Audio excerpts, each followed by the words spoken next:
Hmm. Okay, so something else that I'm thinking about here is I've been writing about I was writing about okay, so Let me move out of the sun. as if I have not already occupied enough of our time here, story time. I had no idea anything about your book until I accidentally was stumbling through Spotify and saw something called Attention to Love Story. And I was like, oh, that sounds good. I'll save that to my listen later, whatever. Some random amount of time later, I'm looking for something else, bored with what was available to me. And I was like, oh, yeah, that thing. And I listened to it. I was like, this is great. I'm going to read this book, get the book. But up until that point, I was writing about attention myself, wondering about it. And one of the things that I was thinking about was how what we attend to has certain expectations of how we attend to it in order for us to comprehend that thing.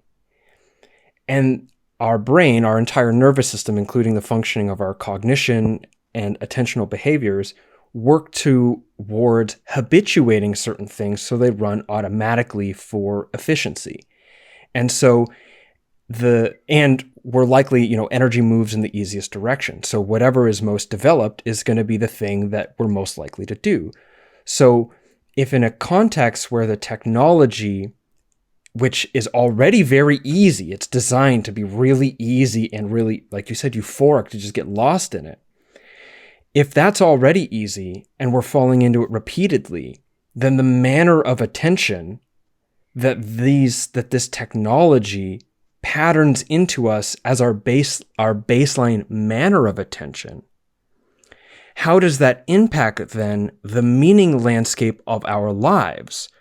Because what we put the spotlight on is what is reflecting back to us about the world that we're in, and thus who we are as a consequence of responding to it.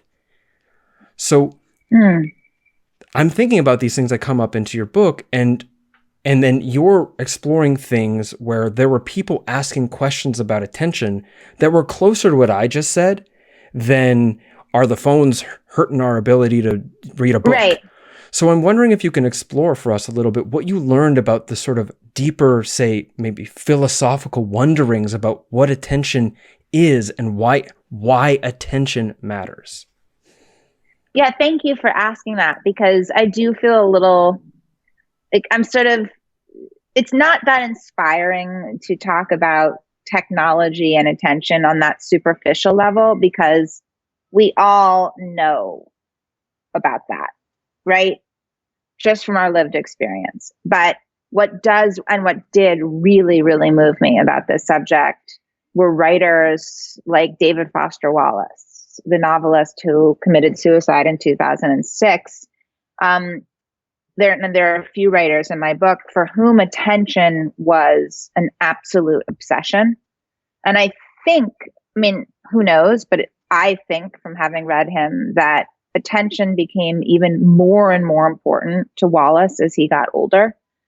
And attention wasn't just, getting your work done. Attention was an ethic. It was about how you treat other human beings. It was about how you transcend your circumstances.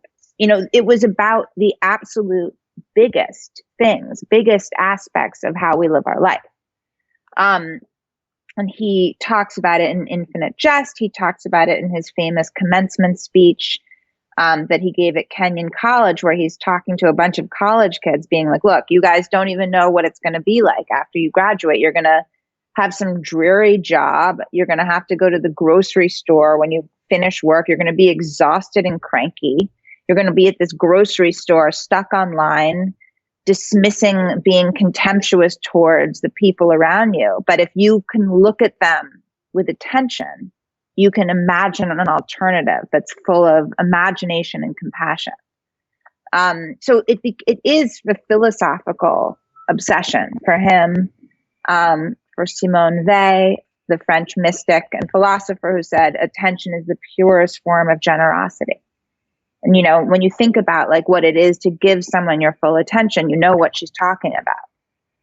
And for other writers and thinkers like that, like it's not just about, getting through your day productively. It's really a question of where you put your attention is ultimately how you live your life. And that's what I like to try to think about when I am in some disgusting Instagram rabbit hole. That just, this book is not sort of a prescription for how to put your devices down, but it's about trying to reflect on how precious and valuable and invaluable attention really is, so that we don't just thoughtlessly squander it. So what, squander it in what sense? Like what do we lose? What is I being think we lost? lose the feeling of, I think honestly what's being lost besides time is this feeling of intentionality. And that's what makes me the most uncomfortable about these technologies, is that I feel like, there's no hope for me in terms of feeling like a free agent here. That's what I hate most about it, is I may as well sort of declare defeat now, because there's clearly no hope when it comes to whether or not I'm going to look at my iPhone. And I just feel like trying to reclaim some degree of agency when it comes to your own attention is so profound.